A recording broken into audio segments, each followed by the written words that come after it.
大家好，宠粉的仪态又来了。最近的爱豆们是怎么了？到底被谁盯上了？还没等到红透半边天，背景就已经被挖了个底朝天。难不成是年底冲 KPI 的模式已经开启了？不知道大家还记不记得前段时间二季男孩周震南因为父亲被扣上老赖之子的帽子，富二代人设崩塌，几乎遭到全网抵制。嗨，好不容易立起的人设说翻就翻。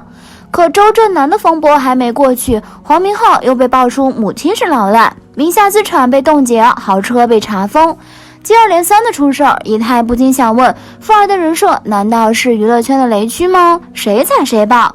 这不，黄明昊的事儿还没过去，虞书欣的母亲又被限制消费了。这一连串的事儿下来，仪态对爱豆父母变老赖的事儿已经真的无感了。不过先别急着下定义，仪态先带大家来捋一捋。前2天，虞书欣妈妈所在的公司被曝欠债200多万不还，被限制消费，疑似老赖。What？ 在仪态的自我认知里，她的出身是非常幸福的，而且话里话外都让人觉得她从来不需要为柴米油盐发愁。就比如虞书欣开始去选秀的时候，网上就有人通过她的鞋子、裙子、耳环、手上拎的包包去一一标上价格，以此引导大家讨论虞书欣究竟是不是富婆。加上前阵子有一个练习生说，在娱乐圈发展，服装、保养、包包其实都是一笔很大的费用，没有家境支撑的人基本上很难在娱乐圈发展。而虞书欣的包包一下子就达到了20万，很难不让人相信她是名副其实的小富婆。此外，虞书欣因为带了很多衣服去选秀，很多练习生都说拍照穿的衣服是跟虞书欣借的。这其中还有虞书欣、王思聪组队玩密室的话题，就是在她参加选秀的时候突然出现的。于是在虞书欣不对外晒房产证、银行存款的前提下，光靠消费奢侈品、跟有钱人玩、国外留学等标签，在我们心中一下子就成了富二代、家境好的代表。但如今虞书欣妈妈竟然也被爆成了老赖，而且只是欠了200多万，仪态真的很难理解。而此事一出，虞书欣工作室马上就发文回应了，这速度仪态真的服，摆明了不给谣言发酵的机会啊。他们说虞书欣的家人是被牵连在其中的，属于间接受害人，而且案件正在走法律流程，随时会发布新进展。回应很官方，也挺有道理，似乎没有什么毛病可挑。怎么说呢？面对这种情况，虞书欣的工作室反应还是很快的，明白了公关套路，大家这次的反应还是比较理性的，都在观望事情的发展。12月2日凌晨，虞书欣工作室又出来澄清了，这次的声明比上次更有说服力，坚决表明不会伤害别人、坑人钱财，并且说明这是2家公司之间的经济纠纷。虞书欣妈妈目前已经在走法律途径维权，声明特别诚恳，还附上了律师声明和受案回执。反正仪态觉得他们说的很有道理，而且该有的证据都有了，确实也没什么好说的。不过这件事儿还没完，虞书欣爸爸又被扒出放高利贷，连法院判决书都被人扒出来了，借款3780万，还款近7000万。告人欠钱不还，我们绝对能理解，但借款利息3200万元就让人受不了了。最重要的是，这也不合法呀。看来虞书欣这次真的麻烦大了，就连他的工作室也沉默了，真是一波未平，一波又起。说到这儿，仪态就不得不和大家唠一唠最近3位爱豆接连因家人摊上事儿的公关处理方式了。先看难上加难的2季男孩周震南，他的父亲被扒出在16年登上失信名单，欠款上亿不还，光欠钱还不算，他还拖欠几百万业务的维修基金费。此事一出，周震南这边正主还没说话，粉丝倒先着急了，第一时间站出来替爱豆洗白。不过这样似乎没有太大的说服力。事情一再发酵后，他父亲不得已才出面回应了这件事情。哇唧唧哇紧接着发声明，直指大家散播信息中包含恶意揣测，周震南与这次事件没有关联。最后还是周震南本人出面回应，这事热度才慢慢降了下来。总体来说，哇唧唧哇周震南父亲周震南的所有回应都透露着一种避重就轻的意思。对比后来越来越多的事实细节，导致的结果就是周震南不仅代言遭到群众抵制，商业活动还被叫停了，好的团体舞台也都没有了他的身影。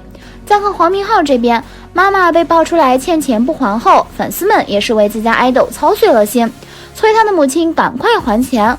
可面对这样的事情，黄明昊本人一样没有出来澄清。反倒是他的网宣组回应了传闻，表明欠债还钱天经地义，还呼吁散粉们不要为自己的偶像洗白。这难道是间接承认了事情的真实性？就在仪态迷惑的时候，月华又出面澄清了，强调黄明昊妈妈只是担保人而已，并不是欠钱不还，更不是老赖。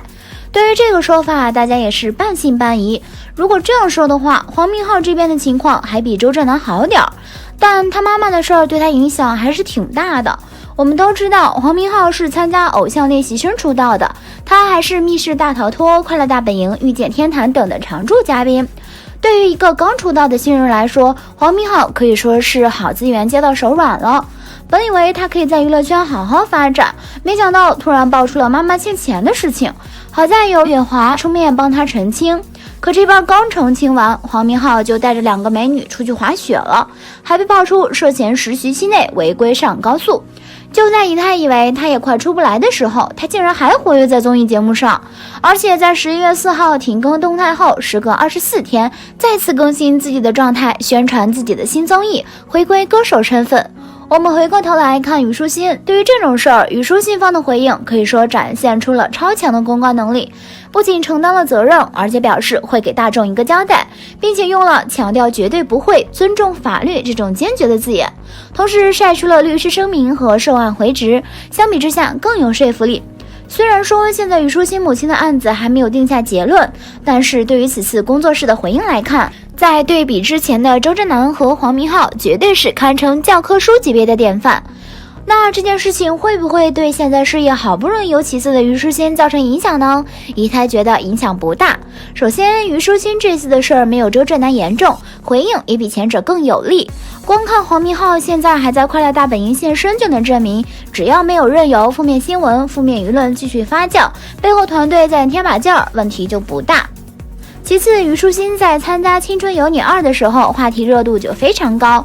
她和赵小棠的大鱼海棠组合出来后，热度更是不断上升。这不，在前2天的中国电视好演员颁奖晚会上，虞书欣还以27万多的票数力压鞠婧祎、赵露思，成为网剧组第1名。虽然本尊没去领奖吧，但也证明了她现阶段人气还是可以的。但仪态多心问一句，虞书欣的母亲一共欠款218万，她随随便便的一个小包包就有几十万，多卖出几个包包就能还债了。但是这件事情却被爆出来，怎么看怎么奇怪，相信背后一定有着更大的问题。